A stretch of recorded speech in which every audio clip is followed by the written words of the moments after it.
नमस्कार। आमने सामने में मैं हूं श्रीपाल सक्तावत और आज हमारे साथ हैं राजस्थान के कृषि मंत्री श्री प्रभुलाल सैनी। सैनी साहब, आपका बहुत बहुत स्वागत है। नमस्कार।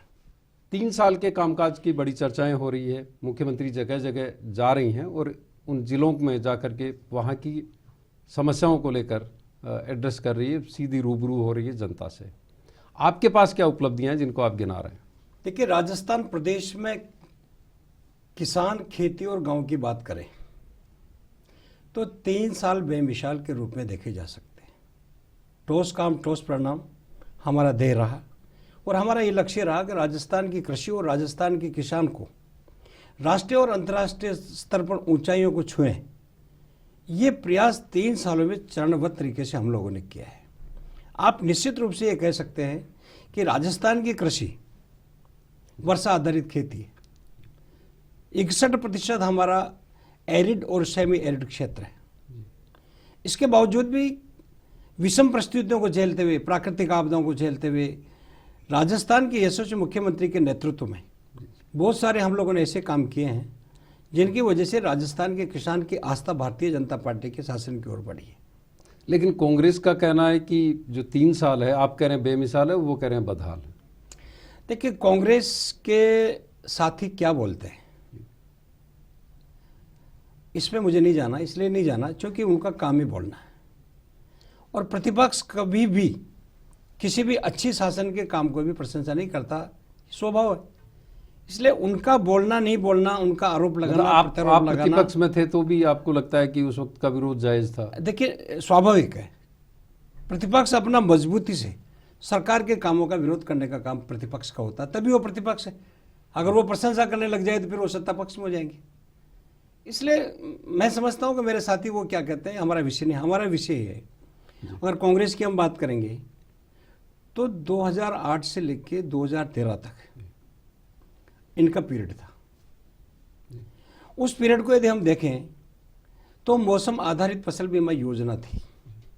5 साल में इनके शासन में 2 लाख किसानों को बीमा करके जो पैसे देने का काम था, उसमें मात्र इन्होंने 759 करोड़ रुपए कंपनियों को ज्यादा दिए, न कि किसान को दिए। और हमारे वक्त में जिन किसानों का बीमा हम लोगों ने किया, 1 करोड़ 90 लाख के लगभग किसानों का हमने बीमा किया जी। हम लोगों ने 429 करोड़ रुपए कंपनियों को न देकर किसानों के खाते में सीधा ट्रांसफर करने का काम किया है। इसलिए वो इसका आकलन कर लें। लेकिन प्रधानमंत्री फसल जो बीमा योजना है उसमें राजस्थान की जो स्थिति है उसको लेकर एक चिंता भी जताई जाती है और उसको भी विपक्ष मुद्दा बनाता है। देखिए, ऐसा नहीं है। पिछली बार जब हम लोगों ने फसल बीमा, प्रधानमंत्री फसल बीमा नई योजना लॉन्च हुई, फसल बीमा जब लॉन्च हुई तो उसके नियम बदले। हम लोगों ने हमारा सेटअप तैयार किया और पिछले वर्ष में जो करीब 2016-17 था उसके अंतर्गत बहुत अच्छा बीमा हुआ। अब कौन बोलता है कि खराब काम हुआ? नहीं हुआ। आंकड़े की यदि बात करें, क्रॉप कटिंग जरूर देरी हुई है। क्रॉप कटिंग का राजस्व मंडल के माध्यम से गिरदौर सर्किल पर हम लोग, पटवार सर्किल पर हम लोग 4 क्रॉप कटिंग कराते हैं। क्रॉप कटिंग कराने के बाद में जब उसका असेसमेंट आता है कि कुल कितना उत्पादन क्रॉप कटिंग में आया, उसके आधार पर किसान का मुआवजा हम लोग देते हैं। कांग्रेस के टाइम में तो आप देखें किस क्रॉप कटिंग का जो काम था वो तहसील लेवल पे था, उनकी इकाई तहसील थी। लेकिन राजस्थान इस मामले में तो पिछड़ा हुआ नजर आता है। राजस्थान जो प्रधानमंत्री फसल बीमा योजना उसको लेकर एक सवाल ये भी खड़ा होता है कि आपने सब्सिडी कम कर दी किसानों की। ग्रीन हाउस को लेकर जो सब्सिडी थी या ड्रिप को लेकर के थी, बूंद बूंद सिंचाई को लेकर थी, उसको लेकर भी आपके ऊपर सवाल खड़े होते रहे। देखिए, पूरे देश में फंडिंग पैटर्न भारत सरकार के द्वारा चेंज किया गया जी। और फंडिंग पैटर्न में ये विषय तय हुआ कि 60% जो बजट होगा, फंड होगा जी, वो भारत सरकार देगी, 40% राज्य सरकार ने देगी। वहाँ भी आपकी सरकार है जी, बीजेपी की सरकार। तो वो इसलिए हुआ क्योंकि इनोवेशन पे काम नहीं हो रहा था जी। जो हमारी पुरानी जो स्कीम चली आ रही थी उसी पे आधार पे चल रहा था। अब आप देखें, सोलर में जहाँ पर पहले 86% था जी, जब अभी इस वर्ष में, गत वर्ष से हम लोगों ने उसको 70% किया, यानी 16% के लगभग कम हुआ। लेकिन आज पूरे राजस्थान में देखिए जिलेवार एक लाइन लगी हुई है। हमारे 12,000 सोलर पंप के लक्ष्य थे। मतलब आपको लगता है कि सब्सिडी कम होने से ज़्यादा काम हुआ है? ऐसा नहीं है। देखिए, कोई भी जब बच्चा दूध पीना नहीं जानता तब तक निपल से उसको, ड्रिप से उसको दूध पिलाया जाता है। जब बच्चा खुद सीखने लग जाए तो फिर उसके बाद वो स्व अपने आप पीने लग जाता है, क्योंकि जब तक किसान की भागीदारी नहीं होती तब तक वो उस स्कीम को पूरी तरह से ऑर्गेनाइज नहीं कर पा रहा। हमने सर्वे कराए, सर्वे करा के देखा कि जैसा ड्रिप इरिगेशन का काफ़ी काम हुआ, लेकिन सारे खेत पे पड़ी हुई होती थी, वो खेत में नहीं बिछाकर मेर पे डाल देते थे। लेकिन जब से किसान की भागीदारी बढ़ी है, निश्चित रूप से उसमें काफ़ी लाभ हुआ है। और यहाँ तक कि जिन योजनाओं में पैसा कम हुआ उनको हम लोगों ने कन्वर्जेंस नरेगा के साथ में किया। आप इनोवेशन की बात कर रहे हैं, इनोवेशन पर भी बात करेंगे। अभी वक्त है एक ब्रेक का, ब्रेक के बाद फिर मिलेंगे। आप देखते रहिए ETV राजस्थान।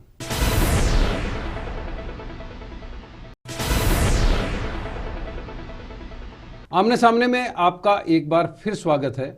आज हमारे साथ हैं राजस्थान के कृषि मंत्री श्री प्रभुलाल सैनी। सैनी जी, इनोवेशन की बात कर रहे थे। आपने कई नवोन्मेषी योजनाएं शुरू की है, इनोवेटिव प्रोग्राम शुरू किए हैं, उनका क्या असर रहा है?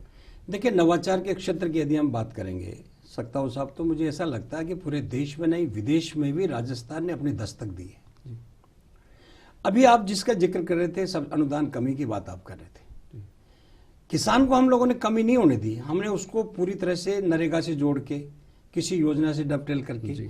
नवाचार का जहां तक प्रश्न है, आप देखिए सेंटर ऑफ एक्सीलेंस, उत्कृष्टता केंद्रों की स्थापना का एक विजन मुख्यमंत्री जी ने देखा। सबसे पहला सेंटर ऑफ एक्सीलेंस 2006 में हम लोगों ने बस्सी से उसकी शुरुआत की। ओलिव का सेंटर ऑफ एक्सीलेंस है, green house, poly house, net house के साथ साथ में उसकी शुरुआत हुई। आज आप देखेंगे कि हमने सेंटर ऑफ एक्सीलेंस आम का धौलपुर के बसेड़ी में तैयार किया, सेंटर ऑफ एक्सीलेंस अमरूद का टोंक में शुरू किया, सेंटर ऑफ एक्सीलेंस किन्नू का, संतरे का, सिट्रस वेराइटी का कोटा में हमने किया, और झालावाड़ में संतरे का किया। इसके पीछे लॉजिकली ये था कि पूरे देश और विदेश में कई ऐसी प्रजातियां जो हमारे राजस्थान में और देश में नहीं है, इन सेंटर ऑफ एक्सीलेंस में हम लोगों ने कोशिश करके 15 प्रकार के सिट्रस वेराइटी, जो अंतर्राष्ट्रीय स्तर पर रेड ब्लड नाम से, जाफा के नाम से, इस प्रकार के कई वेराइटीज है, वो हम लोगों ने कोटा में शुरुआत की, उसके प्लांट तैयार किए और फार्मर्स को हम दे रहे हैं, ताकि हमारी क्वालिटी में इम्प्रूव हुआ है, हमारे प्रोडक्शन में इम्प्रूव हुआ है, सेब साइज क्वालिटी इम्प्रूवमेंट हुआ है। ये प्रयास हम लोगों ने संतरे के रूप में वहाँ पर किया है। अच्छा, संतरे की आप बात कर रहे हैं। जब वसुंधरा जी केंद्र में राज्य मंत्री थी तब उन्होंने शुरुआत की थी वहाँ पर प्रसंस्करण उद्योग शुरू करने की। ये करीब 15-16 साल हो गए, उसके बावजूद उस तरह से डेवलप नहीं हो पाया जिस तरह का उनका विजन था उस वक्त। इस बीच वो मुख्यमंत्री भी रही, आप भी अब उसी इलाके से, हाड़ौती से ही अभी विधायक हैं। क्या उम्मीद की जा सकती अब? देखिए, निश्चित रूप से राजस्थान प्रदेश में खाद्य प्रसंस्करण इकाइयों की स्थापना का सवाल है जी। इसमें बहुत कमी है। अभी लगभग मेरे ख्याल से 75 के लगभग मध्यम प्रोसेसिंग यूनिट राजस्थान में लगी हुई है, झालावाड़ में भी लगी है। लेकिन अभी जो रिसर्जेंट हमारा ग्लोबल एग्रीटेक मीट हुआ, उसमें हम लोगों ने MOU किए हैं। आपके MOU पर भी सवाल खड़े हो रहे हैं, उनको लगातार लगता है कि सिर्फ MOU होते हैं, धरातल पे कुछ भी नहीं हो पाता। देखिए, मैं समझता हूँ कि इस प्रकार की बात करना ज़्यादा अच्छा नहीं, इसलिए नहीं लगता कि मेरे विभाग में 38 MOU हुए थे। 38 में से 10 MOU ऐसे हैं जिन्होंने अपना काम शुरू कर दिया है। मसालों की अगर बात करें प्रभुलाल जी, तो मसालों के मामले में भी राजस्थान बहुत कह सकते हैं अमीर है। यहाँ के मसाला उत्पादन की पूरी दुनिया में गूंज होती है, लेकिन जीरा बेचने के लिए हमारे किसान को ऊंझा जाना पड़ता है गुजरात में। आपके यहाँ जो धनिये की खेती है हाड़ौती में, उसकी भी उस तरह की मार्केटिंग नहीं हो पाई जिस तरह की मार्केटिंग होनी चाहिए थी। मथानिया की मिर्च पूरी दुनिया मुरीद है उसकी, लेकिन उसको बाजार नहीं मिला उस तरह से। उसको लेकर के क्या करना? देखिए, ये बिल्कुल निश्चित सही बात है कि मसाला पूरे विश्व में, इंडिया और इंडिया में राजस्थान अग्रणीय प्रदेश हम लोग हैं। पूरे देश में लीडिंग करने का काम राजस्थान के वो मेहनतकश किसान कर रहे हैं, जहां पर हम जीरा और धनिया पैदा कर रहे हैं। जहां जैसे कि अभी कोटा संभाग में झालावाड़, बूंदी, आपके चित्तौड़, आपके बारां, जहां पर धनिया की क्रॉप पैदा होती है, तो वहां के 5 जिलों को जोड़ के एग्रीकल्चर एक्सपोर्ट जोन हमने बनाया धनिया का। और दूसरा एक्सपोर्ट जोन जोधपुर में, जिसमें बाड़मेर है, जोधपुर है, जालौर है, ये जो क्षेत्र है 5 जिले उसमें जोड़ के सेंटर ऑफ एक्सीलेंस जीरे का हम लोगों ने वहां बनाया। ऊर्जा में जहां तक सवाल है, निश्चित रूप से ये बिल्कुल मैं स्वीकारता हूं इस बात को कि अभी ऊर्जा में अवेयरनेस और इंडस्ट्री जो प्रोसेसिंग है, जीरा ही नहीं, वहाँ ईसबगोल का भी प्रोसेसिंग वहाँ पर हो रहा है, क्योंकि 90% ईसबगोल का प्रोडक्शन राजस्थान में हो रहा है। लेकिन जो इंडस्ट्री यहाँ लगी थी वो छोटी छोटी लगी थी, वो उसका कम्पीट नहीं कर पा रही थी। तो अभी जो रिसर्जेंट हमारा जो ग्लोबल एग्रीटेक मीट हुआ जी, इसमें हम लोगों ने इस बात को साथ में जोड़ के राष्ट्रीय और अंतर्राष्ट्रीय स्तर के जो एंटरप्रेन्योर्स थे जी, उनके साथ में कई महानगरों में जाके हम लोगों ने प्रेस मीट किया, उनके साथ बैठ के हम लोगों ने बात करी। तो एक आशा की किरण हुई है, ताकि अब आप आश्वस्त कर सकते हैं किसानों को कि अब उन्हें अपनी उपज, अपनी पैदावार को बेचने के लिए पड़ोसी राज्यों में नहीं जाना पड़ेगा। देखिए, पहली बार ग्लोबल एग्रीटेक राजस्थान मीट का जो विजन मुख्यमंत्री जी का था जी, उसमें हमें राष्ट्रीय और अंतर्राष्ट्रीय स्तर पर सफलता मिली है जी। अभी हम संभाग Kota ji, global Rajasthan agritech meet second करने जा रहे हैं। हम इसीलिए कर रहे हैं, कोटा संभाग में ऐसी कौन कौन सी जिनसें हैं जो पैदा हो रही, यानी एग्रोटेक अगला जो होगा वो अपने आप में निर्णायक होगा। बातचीत अभी जारी है, आप देखते रहेंगे ईटीवी राजस्थान। आमने सामने में आज हमारे साथ हैं राजस्थान के कृषि मंत्री श्री प्रभुलाल सैनी।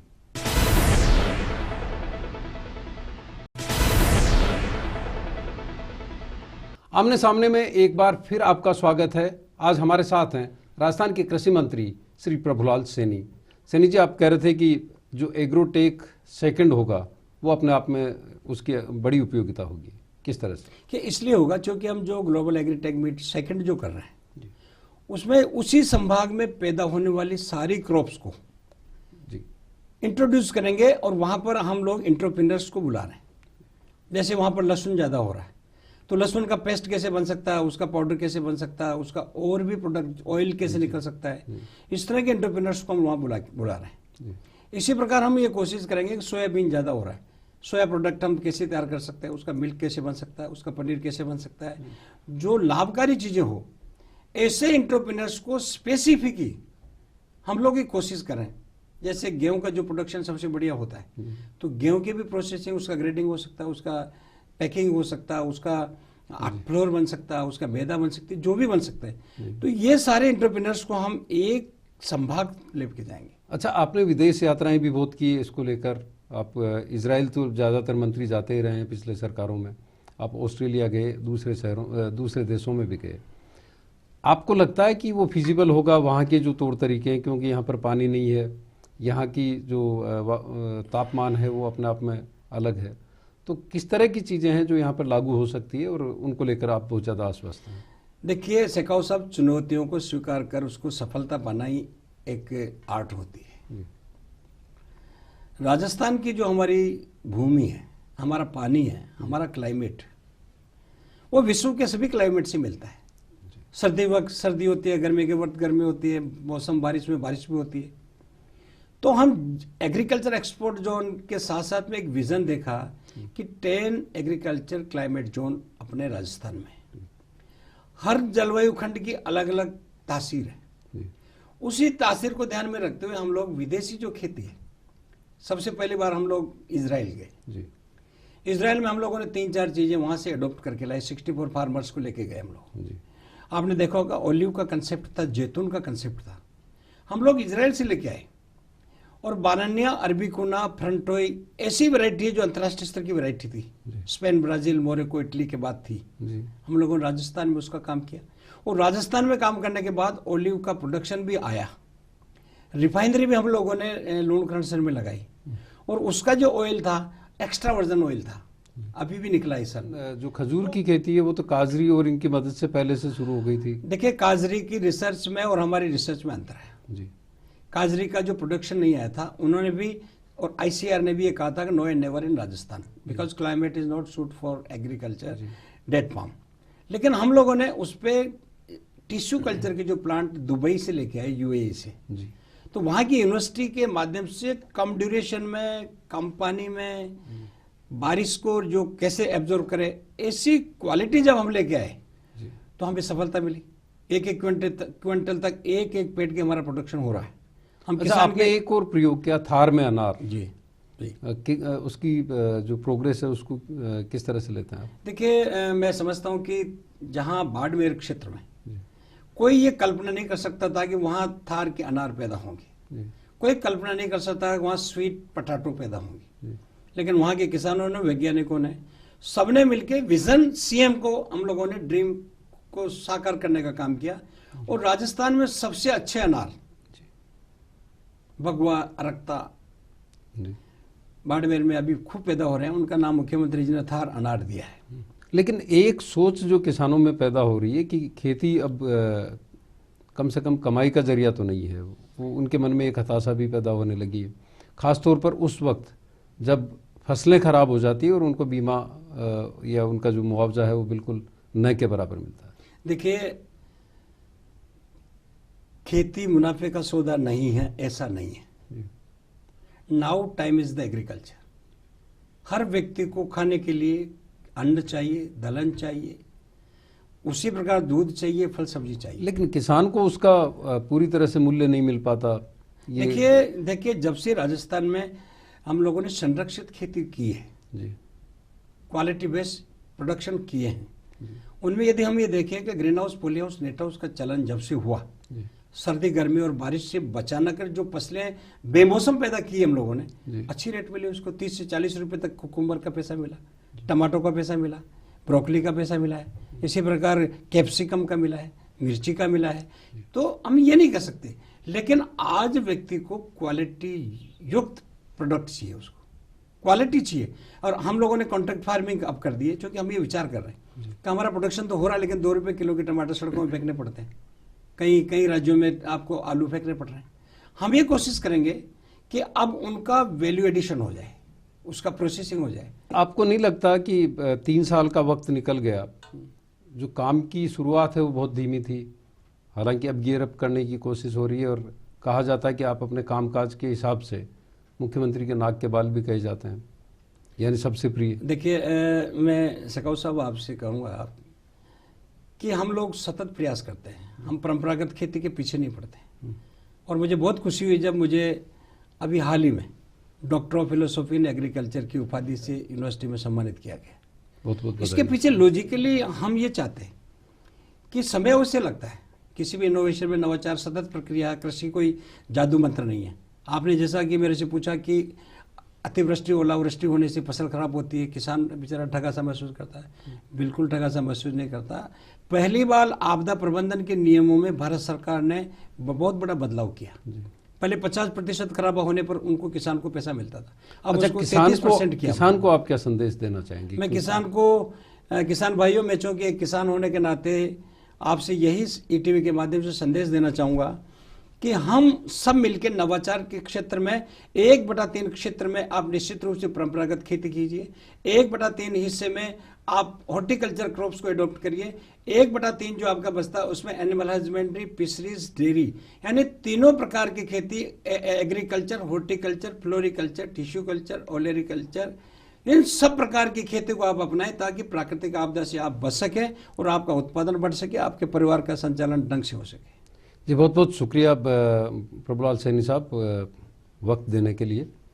तो आप देख रहे थे ETV राजस्थान पर आमने सामने। अगले सप्ताह फिर मुलाकात होगी। नमस्कार।